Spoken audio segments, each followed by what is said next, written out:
2 Reis 4. E uma mulher, das mulheres dos filhos dos profetas, clamou a Eliseu, dizendo: Meu marido, teu servo, morreu, e tu sabes que o teu servo temia ao Senhor, e veio o credor, para levar os meus 2 filhos para serem servos. E Eliseu lhe disse: Que te hei de fazer? Dize-me que é o que tens em casa. E ela disse: Tua serva não tem nada em casa, senão uma botija de azeite. Então disse ele: Vai, pede emprestadas, de todos os teus vizinhos, vasilhas vazias, não poucas. Então entra, e feche a porta sobre ti, e sobre teus filhos, e deita o azeite em todas aquelas vasilhas, e põe a parte a que estiver cheia. Partiu, pois, dele, e fechou a porta sobre si e sobre seus filhos, e eles lhe traziam as vasilhas, e ela as enchia. Sucedeu que, cheias que foram as vasilhas, disse a seu filho: Traze-me ainda uma vasilha. Porém ele lhe disse: Não há mais vasilha alguma. Então o azeite parou. Então veio ela, e o fez saber ao homem de Deus, e disse ele: Vai, vende o azeite, e paga a tua dívida, e tu e teus filhos vivei do resto. Sucedeu também um dia que, indo Eliseu a Sunem, havia ali uma mulher importante, a qual o reteve para comer pão, e sucedeu que todas as vezes que passava por ali entrava para comer pão. E ela disse a seu marido: Eis que tenho observado que este que sempre passa por nós é um santo homem de Deus. Façamos-lhe, pois, um pequeno quarto junto ao muro, e ali lhe ponhamos uma cama, uma mesa, uma cadeira e um candeeiro, e há de ser que, vindo-lhe a nós, para ali se recolherá. E sucedeu que um dia ele chegou ali, e recolheu-se àquele quarto, e se deitou. Então disse ao seu servo Geazi: Chama esta sunamita. E chamando a ele, ela se pôs diante dele. Porque ele tinha falado a Geazi, dize-lhe: Eis que tu nos tens tratado com todo o desvelo, que se há de fazer por ti? Haverá alguma coisa de que se fale por ti ao rei, ou ao capitão do exército? E disse ela: Eu habito no meio do meu povo. Então disse ele: Que se há de fazer por ela? E Geazi disse: Ora, ela não tem filho, e seu marido é velho. Por isso disse ele: Chama-a. E, chamando a ele, ela se pôs à porta. E ele disse: A este tempo determinado, segundo o tempo da vida, abraçarás um filho.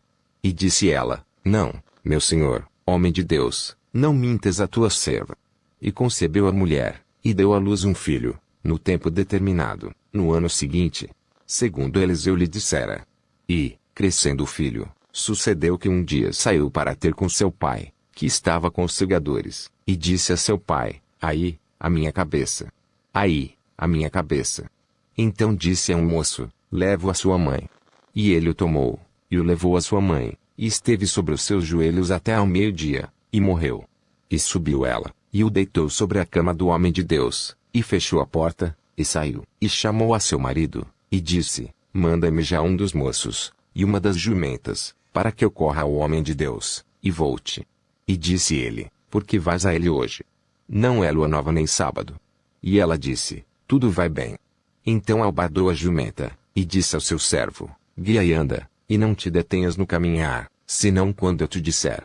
Partiu ela, pois, e foi ao homem de Deus, ao monte Carmelo. Sucedeu que, vendo ao homem de Deus de longe, disse a Geazi, seu servo: Eis aí a sunamita. Agora, pois, corre-lhe ao encontro e dize-lhe: Vai bem contigo? Vai bem com teu marido? Vai bem com teu filho? E ela disse: Vai bem. Chegando ela, pois, ao homem de Deus, ao monte, pegou nos seus pés, mas chegou Geazi para retirá-la. Disse porém o homem de Deus: Deixa-a, porque a sua alma está triste de amargura, e o Senhor me encobriu, e não me manifestou. E disse ela: Pedi eu a meu senhor algum filho? Não disse eu: Não me enganes. E ele disse a Geazi: Cinge os teus lombos, toma o meu bordão na tua mão, e vai. Se encontrares alguém, não o saúdes, e se alguém te saudar, não lhe respondas, e põe o meu bordão sobre o rosto do menino. Porém disse a mãe do menino: Vive o Senhor, e vive a tua alma, que não te hei de deixar. Então ele se levantou, e a seguiu. E Geazi passou adiante deles, e pôs o bordão sobre o rosto do menino, porém não havia nele voz nem sentido, e voltou a encontrar-se com ele, e lhe trouxe aviso, dizendo: O menino não despertou. E, chegando Eliseu àquela casa, eis que o menino jazia morto sobre a sua cama. Então entrou ele, e fechou a porta sobre eles ambos, e orou ao Senhor. E subiu à cama e deitou-se sobre o menino, e, pondo a sua boca sobre a boca dele, e os seus olhos sobre os olhos dele, e as suas mãos sobre as mãos dele, se estendeu sobre ele, e a carne do menino aqueceu. Depois desceu, e andou naquela casa de uma parte para outra, e tornou a subir, e se estendeu sobre ele. Então o menino espirrou 7 vezes, e abriu os olhos. Então chamou a Geazi, e disse: chama esta sunamita. E chamou-a, e veio a ele. E disse ele: toma o teu filho. E entrou ela, e se prostrou a seus pés, e se inclinou à terra, e tomou seu filho e saiu.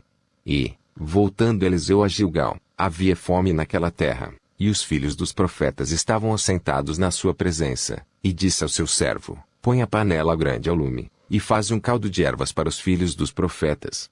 Então um deles saiu ao campo a apanhar ervas, e achou uma parra brava, e colheu dela enchendo a sua capa de colossíntidas, e veio, e as cortou na panela do caldo, porque não as conheciam.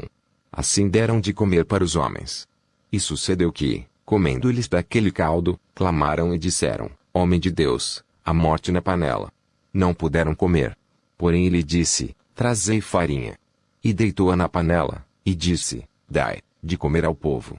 E já não havia mal nenhum na panela.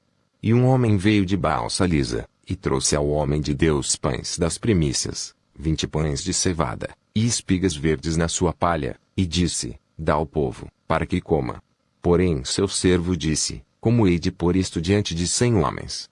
E disse ele: dá ao povo, para que coma, porque assim diz o Senhor: comerão, e sobejará. Então lhes pôs diante, comeram e ainda sobrou, conforme a palavra